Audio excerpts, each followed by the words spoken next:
Every day, cargo ships move up and down the Mobile River. Barges, tugboats, container vessels bound for the Gulf. They pass over one stretch of water north of the city, and almost nobody aboard knows what is beneath them. The last slave ship in America is down there. Not a replica, not a monument, the actual vessel, burned and sunk on purpose in 1860 to destroy the evidence of a crime. 110 people were carried across the Atlantic in its hold, 52 years after Congress outlawed that trade. Nobody was punished. For 159 years, nobody could find the ship, and some people said it had never existed at all. Then a team went into that water, and what they brought back made the archaeologists stop talking. We will come back to what is down there, and to the second thing, the part the team needed years to fully understand, the finding that changed what this wreck even is. But to understand why any of it landed the way it did, you first have to know what that ship was built to do, and who was inside it, because the men who sank it were counting on you never asking, and that is exactly why this channel exists. This is one of those stories somebody decided you were never supposed to hear. If you want the history that got sunk on purpose, subscribe now and stay with me. What is at the bottom of this river is going to stay with you for a long time. Go to Mobile, Alabama today, drive north out of the city, past the Port Cranes, and follow the river toward a place called 12 Mile Island. The water there is brown, not blue, not green. Brown, thick with silt from a delta that drains parts of 3 states. Stand on the bank and you cannot see your own hand 6 inches down. Cypress, herons, port noise up the channel. That water has been keeping a secret since the summer of 1860. Start with a man named Timothy Meagher. Meagher owned steamboats and a shipyard and land around Mobile, and he was the kind of rich man who liked an audience. The story that came down through both black and white families is the same in every version. Meagher made a bet. He wagered he could sail to Africa, bring back a shipload of captive people, and land them in Mobile Bay without being caught. Understand what that means. The international slave trade had been a federal crime since 1808. By 1860, it carried the death penalty. Slavery itself was still legal in Alabama, but bringing new people across the Atlantic was piracy. Meagher did not need the labor. He was already rich. He did it to prove that men like him were above the law. He was right. He hired a captain named William Foster, who had built his own schooner 5 years earlier, 86 feet long, 23 across. Her name was the Clotilda. On the 3rd of March, 1860, the Clotilda left Mobile after dark. On paper, she was carrying lumber to the Danish Virgin Islands. She was not. Foster sailed to Ouida, on the coast of what is now Benin, and bought captives from the barracoons there, mostly young. Teenagers and children, taken in raids far inland, marched to the coast, held in pens by the water until a buyer came. He took on around 110 of them and turned back across the Atlantic. Think about the arithmetic of that hold. 86 feet of deck, most of it rigging and crew quarters. Below, a space built for cargo, now holding 110 people for a crossing of roughly 6 weeks. No light, no air worth breathing. Children who had been speaking to their mothers a month earlier, lying in the dark against strangers, listening to the hull. The Clotilda reached Mobile Bay in July of 1860 at night. The captives were moved off and hidden upriver. Then Foster took the ship into the delta, set fire to her, and sank her. It worked. There were federal proceedings. Nothing came of them. Not one man went to prison for what happened on that ship. Now here is the number that reframes this entire story. You have probably filed the Middle Passage away as ancient history, a different world, closed long before anyone alive could remember it. The last known survivor of the Clotilda died in January of 1940. By that January, Germany had already invaded Poland. The Second World War was 4 months old. There were people in Alabama listening to radio broadcasts from Europe, while in a house in Selma, a woman who had crossed the Atlantic in the hold of a slave ship was still alive. Sit with that. Her name was Matilda McCraar. She was born in West Africa around 1857 and given the name Abake. She was Yoruba. You can see it in the only surviving photograph of her, in the pattern of scars across her left cheek that marked where she came from. She was 2 years old when she was put on the Clotilda. She did not cross alone. Her mother, Gracie, was on that ship, along with 3 older sisters and the man who would become her stepfather. 2 of her brothers were left behind in West Africa. Matilda never learned what happened to them. That question stayed open for 80 years and then closed with her.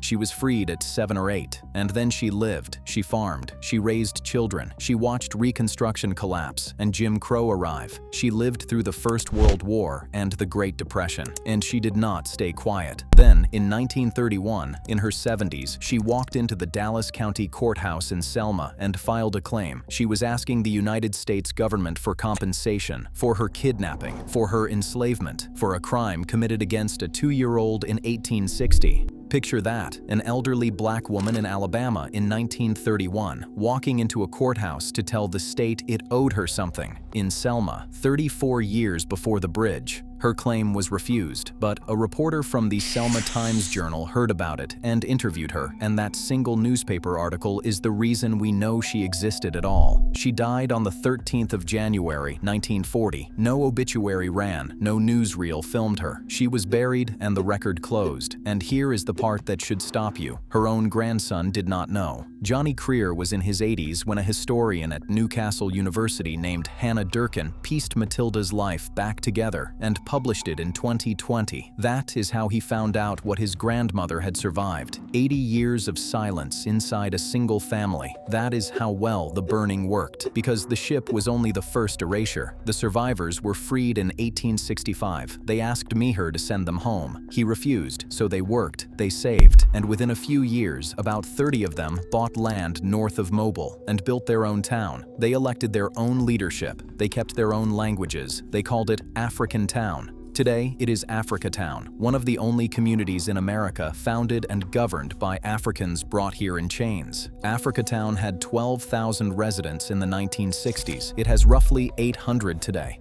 Paper mills came. Chemical plants came. In the early 1990s, the state ran an interstate highway through the middle of it. What is left is a handful of houses ringed by industry. The Meher family never lost anything. Their descendants still own an estimated 14% of the land in historic Africa Town, and a state park in Mobile Bay carries their name. And for most of the 20th century, when Africa Town residents said their ancestors came on a ship called the Clotilda, they were told it was folklore, a nice story, nothing to it. That is what a missing shipwreck did. It did not just hide a crime, it made the victims sound like liars. The formal search began in 1997. It went nowhere for 20 years. The problem is the river. The Mobile Delta is enormous. The current constantly moves sediment, and hundreds of abandoned wooden vessels are rotting in that mud. Anyone could be the Clotilda. None could be ruled out from the surface, and you cannot see down there. Visibility is measured in inches, and on a bad day in 0. In January of 2018, a journalist named Ben Raines announced he had found her. It was the wrong ship, but the false alarm put money and attention behind a real search. The Alabama Historical Commission assembled a team. Search Incorporated led the archaeology, headed by James Delgado, chief scientist on the team that identified the Titanic. National Geographic came in, and the Smithsonian, and a group of black divers called Diving with a Purpose. They worked the river in a grid, the way you would mow a field, except the field was underwater, and none of it could be seen. First sonar, mapping the bottom by sound instead of light, then magnetometers, reading the iron buried in the silt, and then the machines that go down. If you have never seen an underwater drone work, it is nothing like the diving you have watched on television. There is no blue water. There is no visibility at all. The operator sits on deck staring at a screen, and what is on that screen is not a camera feed, because a camera in that river shows you brown. It is a sonar display. The pilot flies the machine through total darkness on instruments, the way a pilot flies through fog. Picture that. A robot feeling out the shape of a wooden hull with sound. In water you cannot see 1 inch into, while a container ship passes overhead on its way to the Gulf. And when a target looked right, divers went down after it. They could not see the wreck.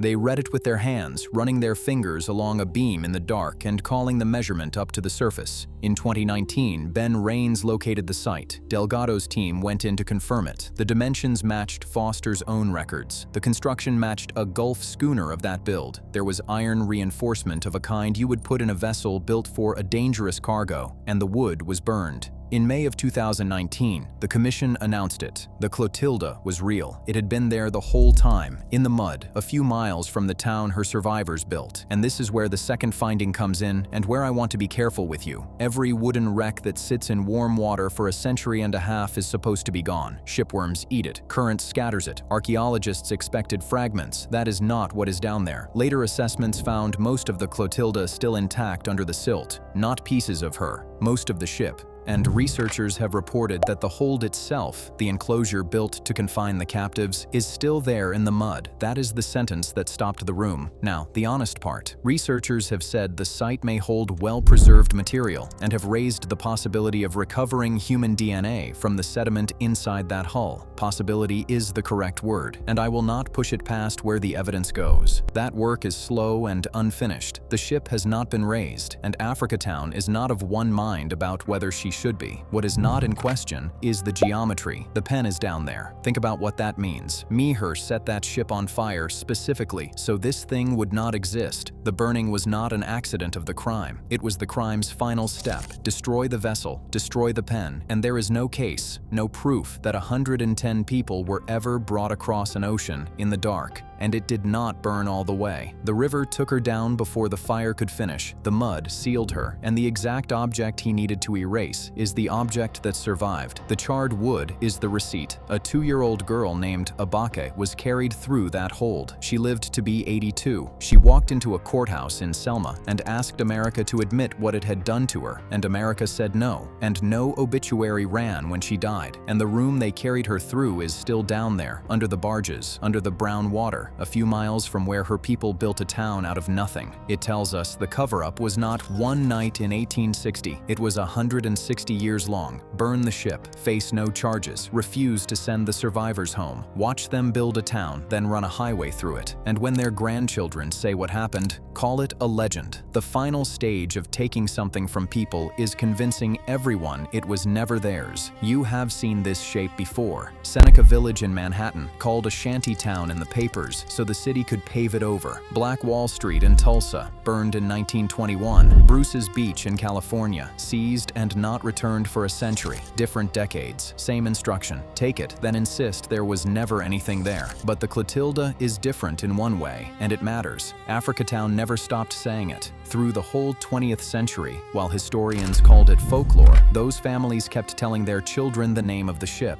They were the archive. There was no other, because the other had been set on fire on purpose. And in 2019, the river gave the name back. Meher burned that ship so the story would end with him. It did not. It outlasted him. It outlasted his fire, and it is sitting in the mud with the pen still in it while his name is on a state park a few miles away. Well, now you know what is under that water. If this is the kind of history that was kept from you, the kind somebody went to the trouble of sinking, subscribe. This channel goes and finds it. And tell me in the comments, whose story should we bring up next?